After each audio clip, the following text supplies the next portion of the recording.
Salut tout le monde, très urgent. Aujourd'hui, mardi 8 avril 2025. Les relations secrètes entre l'Algérie et Iyad Agali.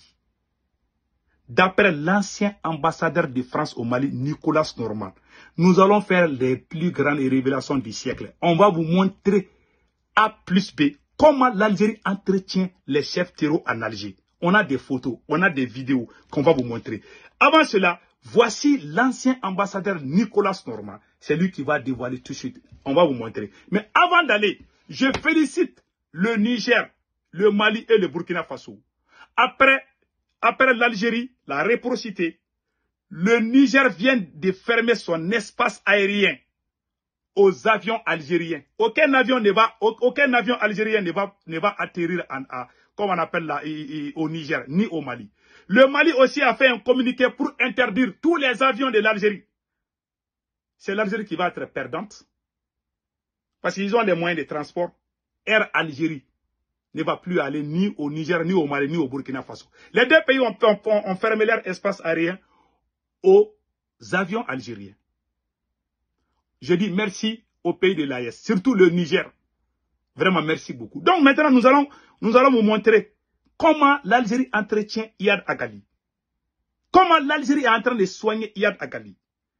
Et le complot entre l'Algérie et certaines grandes puissances pour libérer Kidal. Le système Congo, c'est ça qui est en téléchargement contre le Mali. Vous avez vu comment ils ont pris les grandes villes de Congo. Ils veulent forcer le Congo à faire la négociation. Ils veulent tordre la main du Mali pour gâter l'AES. Pour détruire l'AES, il faut aller prendre une grande partie du Mali et forcer le gouvernement malien à négocier avec les terreaux. Les plus grands terreaux, les plus grands chefs terreaux, les criminels, ils sont tous logés en Algérie. Et l'Algérie est prête à lancer l'assaut final pour récupérer Kidal. Restons très vigilants. C'est le conseil que je donne à tout le monde. Et restons très vigilants. La nouvelle stratégie des grandes puissances, c'est la stratégie du Congo. Façon dont ils ont fait à Congo, là, ils veulent faire la même chose au Mali. Ils veulent pousser un pays à se cacher derrière les groupes bandits pour aller récupérer les grandes villes. Et puis pousser le gouvernement, affaiblir le gouvernement. Parce que quand les terreaux vont prendre une grande partie du territoire, ou les bandits ou les rebelles, ils vont dire de négocier. Il ne faut pas qu'on laisse ça. Donc, avant d'aller bien, je vais vous montrer les relations secrètes entre l'Algérie et les chefs terreaux Iyad Agali et certains chefs terreaux. On va vous montrer ça tout de suite. C'est très intéressant. Voici l'ambassadeur, l'ancien ambassadeur de la France au Mali, Nicolas Norman. Il va vous dévoiler lui-même comment l'Algérie est en train de soigner les chefs terreaux. Comment l'Algérie est en train d'héberger les chefs terreaux pour venir attaquer le pays de l'AES. Cette fois-ci, voici les preuves venant de l'ancien ambassadeur Nicolas Norman. Je vous laisse écouter la vidéo et après nous allons décortiquer. Je vais vous montrer comment la complicité entre l'Algérie et les terreaux. Donc je vous laisse écouter. Voilà.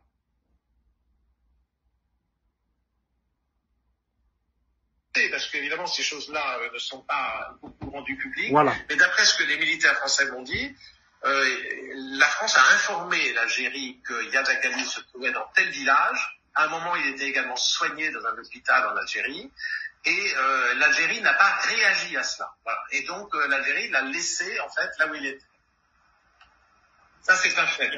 D'où l'idée qu'il est protégé, peut-être pas par les autorités à Alger, parce que, est-ce que les autorités... Voilà. La force française, ça c'est l'ancien ambassadeur de la France qui parle comme ça, hein. Nicolas Norman. Je vous ai montré ça. Il était ambassadeur du Mali. Hein. Il était ambassadeur de la France au Mali, je m'excuse. Nicolas Norman, voilà sa photo ici. C'est Nicolas Norman. Il dit que, quand il était ambassadeur, voilà, il a parlé avec certains officiers français. Que les officiers français disent qu'ils ont vu Iyad Agali. Vous savez, entre le Mali et l'Algérie, il y a la frontière, mais il y a des villages où on peut voir les Algériens. Que la force française a vu Iyad Agali sur le territoire algérien. Que la France a vu Iyad Agali dans un hôpital algérien. La France a informé les autorités algériennes que, le chef terroriste Iyad Agali là, il est ici dans tel hôpital. Que l'Algérie n'a pas réagi. Que c'est l'Algérie qui a soigné. Quand Iyad Agali était blessé là, dans un combat, qu'il a été soigné en Algérie. ils l'ont soigné, ils l'ont nourri, ils l'ont donné les armes pour venir tuer les Maliens, les Burkinabés et les Nigériens. On appelle ça bon voisinage. L'Algérie est l'ennemi numéro 1 de l'AES. L'Algérie est pire que la France. Je vous dis, ça me fait 3 jours à chaque fois que je m'énerve quoi. Parce que quand je vois un pays que le Mali a aidé pour avoir son indépendance, ce même pays, c'est le même pays qui a le sang malien dans sa main. Ça fait très mal. Il n'a pas encore fini. L'ancien ambassadeur Nicolas Normand est allé loin. Il a dit que si ça ne tenait qu'à lui, que la France aurait dû finir avec Iyad Agali. Voilà un ancien ambassadeur qui dit que la France a fait erreur, que la France aurait dû bombarder Iyad Agali. Je vous laisse écouter quand il a dit ça là aussi. Là. Voilà, j'ai cette vidéo. Écoutons ça. Oui, la France ne voulait pas faire des attaques en Algérie parce qu'il n'y avait pas d'entente suffisante entre la France et l'Algérie à ce sujet. Il n'était pas possible pour l'armée française de faire...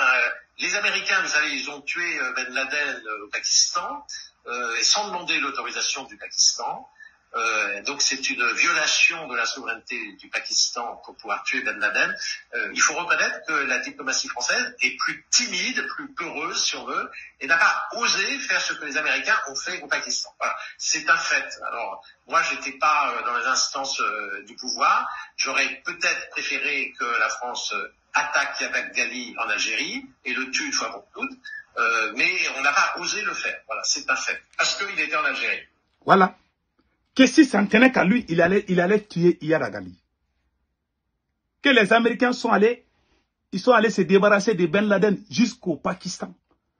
Les Américains n'ont pas demandé l'autorisation. Mais la France a demandé l'autorisation de l'Algérie pour finir avec Iyad Agali, que l'Algérie a refusé. Que si ça ne tenait qu'à lui, là, que si lui il était président de la France, il allait tuer Iyad Agali depuis le territoire algérien. Un voyou, un criminel qui est recherché partout, c'est-à-dire qu'il est recherché par tout le monde. Hein. Il est même sur la liste noire des Américains, si je ne me trompe pas. Le même gars est là, il est en Algérie, il mange bien, on le nourrit. C'est lui qui est en train de tuer les Maliens, les Burkinabés, les Nigériens. Voilà l'ambassadeur de France qui vient de dévoiler que Iyad Agali, le chef terroriste Iyad Agali, était dans un village en Algérie. On était en train de les soigner dans un hôpital algérien. Moi ça. Si je suis président du Mali, si jamais je vois Iyad Agali dans quelque part en Algérie, je vais finir avec lui. Même si l'Algérie nous bombarde, voilà, je vais finir avec lui. Les Américains n'ont pas attendu. Si les Américains avaient demandé le Pakistan allait cacher Ben Laden dans quelque part. Mais les Américains sont venus, ils ont fini avec Ben Laden. Ils ont fait une opération commando. Sur le territoire pakistanais. Les Pakistanais même n'avaient même pas su. C'est après l'opération. Les Américains sont forts, hein. Et la France, vous voyez Iyad Agali, vous refusez. Ça fait 2 fois que ces choses se passent. Parce que le début de l'opération Serfara, c'est le même ambassadeur qui a dit que l'Algérie et que la force française avait encerclé Iyad Agali. Tout d'un coup, le service secret algérien a appelé les forces françaises pour leur dire de ne pas toucher à Iyad Agali. Et la France a laissé comme ça. Hein. C'est devenu partage des gâteaux. Le Mali était devenu leur gâteau, ils se sont partagés. L'Algérie a pris d'autre part, le Mali a ses terreaux, je m'excuse, l'Algérie a ses terreaux, la France aussi avait ses terreaux. C'est comme ça ils ont fait partage des gâteaux. Mais Dieu ne dort pas. Hein. C'est pour cela la libération de Kidal. L'Algérie n'arrive pas à digérer la libération de Kidal. Si le Mali prend Tinzaouaten, 100%, si l'armée malienne vient à Tinzaouaten, ça veut dire que le Mali est 100% malien. Mais jusqu'à présent, l'armée malienne n'a pas le contrôle de Tinzaouaten. Je vais être honnête avec vous. Je vous dis la vérité. Le Mali n'a pas le contrôle de Tinzaouaten, 100%. On envoie souvent bombarder, mais nos militaires ne sont pas sur place. Voilà. Les chefs terroristes, ils étaient même en train de préparer l'indépendance de l'Azawad. À Tinzaouaten. C'est là que l'armée malienne voulait finir avec tous ces chefs terroristes. L'Algérie a sauvé Iyad Agali une dernière fois. Les jours que l'Algérie a bombardé l'avion malien là, c'était pour sauver Iyad Agali. C'était pour sauver Iyad Agali. Donc, ce qu'on peut dire aujourd'hui, on dit merci aux autorités pour cette idée. Voilà. Merci aux autorités pour avoir tenté de finir avec Iyad Agali. Malheureusement, l'Algérie a sauvé Iyad Agali. Bon, on félicite nos autorités pour cette idée. Si l'Algérie n'avait pas bombardé drone là, les Mali allaient attraper beaucoup de chefs terroristes. Et pire encore, vous avez vu, même l'ambassade, pour d'autres complicités de l'Algérie, je vais vous montrer une deuxième complicité. L'ancien ministre algérien, même les ministres algériens voyagent avec les terroristes. Ce monsieur que vous voyez ici d'abord, il s'appelle Iglad. Voilà, Iknan Ak. C'est le cerveau.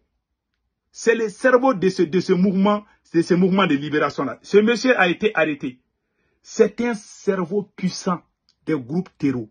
C'est un grand terreau. Ce monsieur-là, c'est lui qui apprend, c'est lui qui fait la connexion entre les groupes terreaux.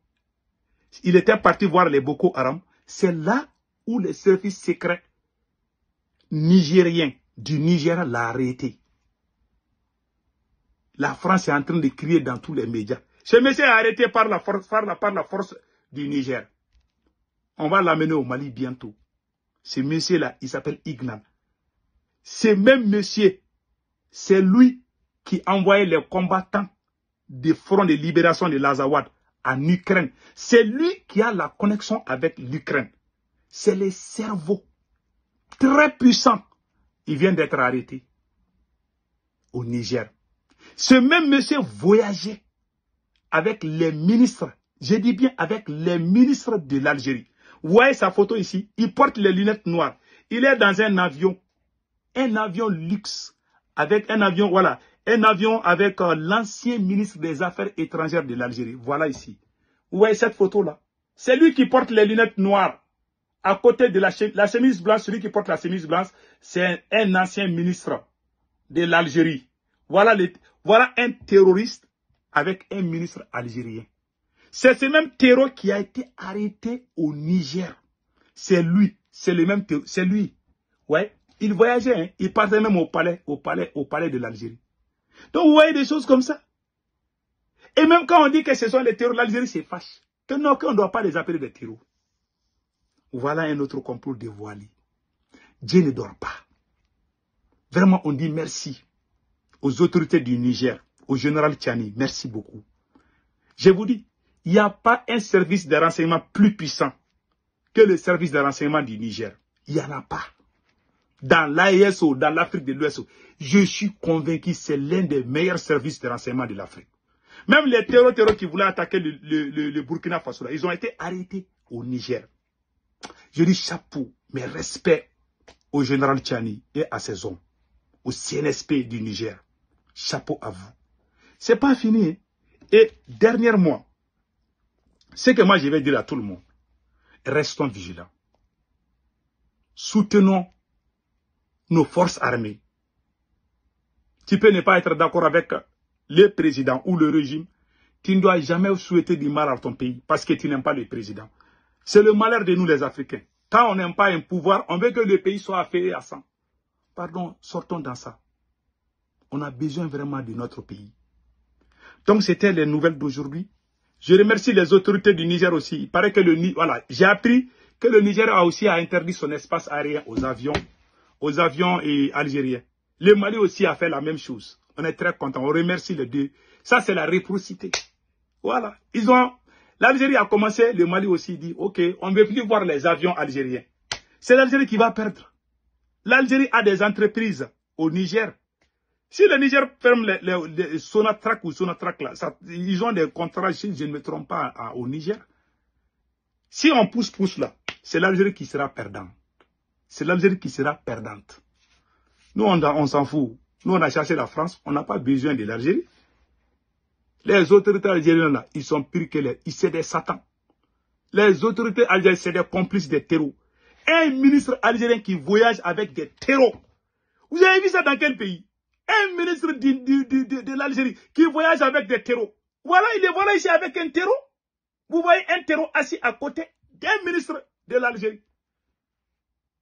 Ils sont respectés là-bas, ils sont bien gardés là-bas. Et c'est les mêmes personnes qui viennent nous tuer. Les gens qui ont le sang le sang des Burkinabés, le sang des Maliens, le sang des Nigériens. Ce sont ces mêmes criminels qui voyagent avec les ministres d'un pays comme l'Algérie. Voilà les photos ici. Ouais, les terreaux la portent les lunettes noires et voilà un ministre de l'Algérie assis avec la chemise blanche. Et Iyad Agali est soigné là-bas. Ils sont tous là-bas. Ils mangent même avec le président peut-être. Ça c'est grave, hein. Donc voilà, entre autres, ce qu'on voulait vous montrer aujourd'hui. Donc vraiment, passez excellent week-end. Ciao, ciao.